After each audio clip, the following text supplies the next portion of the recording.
छोटे बच्चे फूलों जैसे नाजुक होते हैं। बिल्कुल वैसा ही था आर्यन। लेकिन कौन कर रहा था मासूम आर्यन को टॉर्चर? रोहित को कैसे पता डॉक्टर अमृता है मनाली में, और कैसे करेगी अनिका आर्यन की मदद?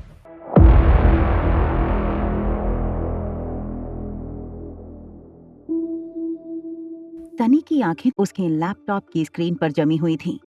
उसके भतीजे आर्यन की तस्वीर अब भी लैपटॉप स्क्रीन पर थी। सनी को इस बात का यकीन नहीं हो रहा था कि दुनिया का नंबर 1 गेमर, सनी जिसका नंबर 1 फैन था, वो और कोई नहीं बल्कि उसका अपना भतीजा आर्यन था। उसने लैपटॉप उठाया। लैपटॉप हाथ में लेकर वो बिल्कुल धीरे कदमों से आर्यन के बेडरूम की ओर चलने लगा। दरवाजे का लॉक खोलकर उसने दरवाजा खोला। सनी ने देखा कि आर्यन राइटिंग टेबल पर बैठकर अपना होमवर्क कर रहा था। सनी ने लैपटॉप बंद किया और सीधा जाकर आर्यन के पांव पकड़ लिए। चाचू, ये क्या कर रहे हो? चाचू मत कहिए सर। आप कौन हो और हम मनुष्य के बीच क्या कर रहे हो? चाचू, आप ऐसा क्यों कह रहे हैं? मैंने ऐसा क्या किया है?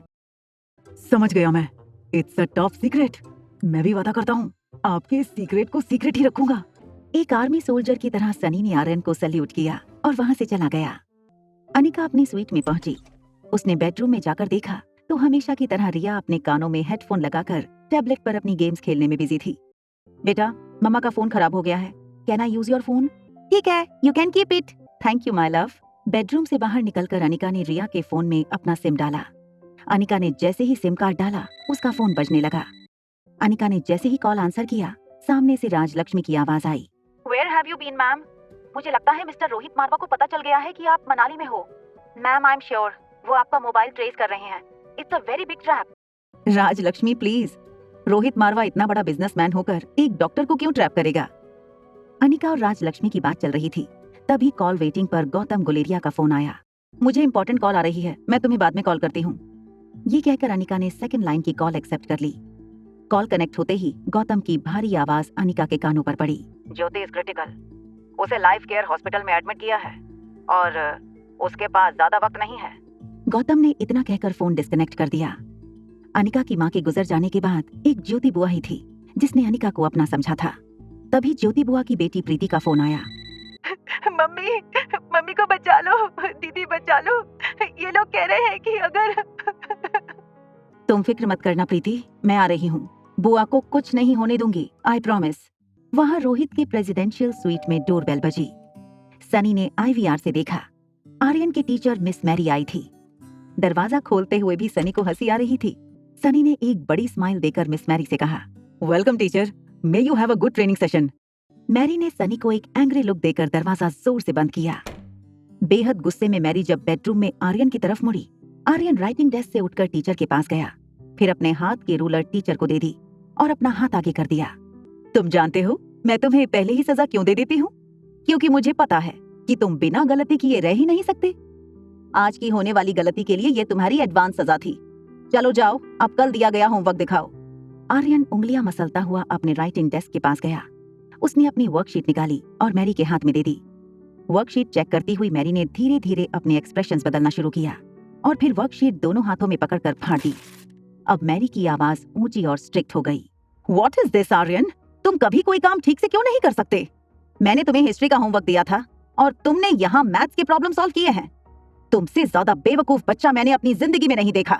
तुम्हारी पिछली स्कूल ने भी तुम्हें इसी वजह से निकाला था और तुम्हारे रहते बाकी बच्चों पर अच्छा असर नहीं पड़ता। तरस आता है मुझे तुम्हारे पापा पर। तुम्हारी वजह से कितनी बदनामी हो रही है हर जगह उनकी। मिस मैरी ने अचानक ही अपना मूड बदल दिया। मैं तो टीचर हूँ और मेरा काम है तुम्हें अच्छी एजुकेशन देना। चलो आज हम मैथ्स पढ़ेंगे। मैरी आर्यन को किताब खोलकर पढ़ाने लगी। आर्यन की आंखों में आंसू थे।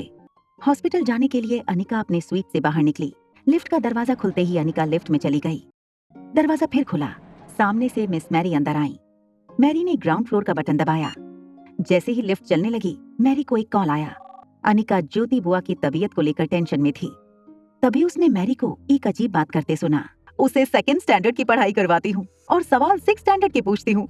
गलती करे तो मारती हूँ, ना करे तो ज्यादा मारती हूँ। मारने पर मुंह से आवाज निकाली तो उसकी नानी याद दिलाती हूँ। मैरी को एहसास हुआ कि लिफ्ट में और भी कोई है। उसने अनिका को देखा और कहा, sorry if I was loud. Anika जानती थी कि प्रेसिडेंशियल स्वीट 2401 रोहित का है। होटल लॉबी में अनिका ने देखा रोहित मारवा कुछ फॉरेन डेलीगेट्स के साथ कॉन्फ्रेंस रूम की ओर जा रहा था। एक्सक्यूज मी मिस्टर मारवा। ये सुनते ही रोहित के गार्ड्स ने अनिका को आगे बढ़ने से रोक लिया। रोहित डेलीगेट्स के साथ आगे बढ़ रहा था, मगर उसका ध्यान पीछे अनिका पर था। अनिका ने बिना किसी की परवाह किए रोहित को आवाज लगाई, mister Marwa, your son is in danger, he needs help. कैसे खुलेगा मिस मैरी के टॉर्चर का राज? क्या रोहित मानेगा अनिका की बात? क्या रोहित छुड़ा पाएगा अपने बेटे को बुरी टीचर के चंगुल से? क्या अनिका बचा पाएगी ज्योति बुआ को? जानने के लिए देखिए अगला एपिसोड सिर्फ पॉकेट एफएम के YouTube चैनल पर। और एक लड़की को देखा तो के सारे एपिसोड्स को सुनने के लिए डिस्क्रिप्शन में दी हुई लिंक से डाउनलोड कीजिए पॉकेट एफएम ऐप।